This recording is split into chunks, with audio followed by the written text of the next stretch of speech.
Idol ko si Flo G, pero hindi ko siya ginagaya. Like, ganun. May sarili din akong style, pero idol ko siya. Like, super fun. Eto guys, isa talaga to sa kakantayin niya. Sure ako dyan. Sure ako. Hindi na pwede masisigo ba't ganito? Ginagarapan ko lang na natural. Tsaka inagaan ko na mautal nila. Kung sino gani ginapaminahan. Naniniwala di ko pwede bugain, di ko pwede pagkitaan labitin. Nakakaya ka lang ang musugin ko pa din, kahit kami sila nagalitin. Tandang-tanda ko ba nung panahon ng dagtuyot? Talagang lito na ako kung saan pa ako susuot. Buti mas inugali ko pa rin pukpok ng pukpok, kaysa mukmok ng mukmok sa pangarap ay suntok ng suntok. Mga alaala nung wala ba? Buti na lang yung nakawala na.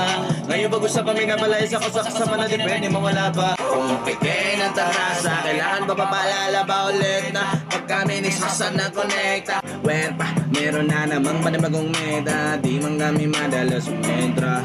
Isipang magtututulog, kaya pita ang puyat. Imbis magbanat ng buto, nagunat ng buto.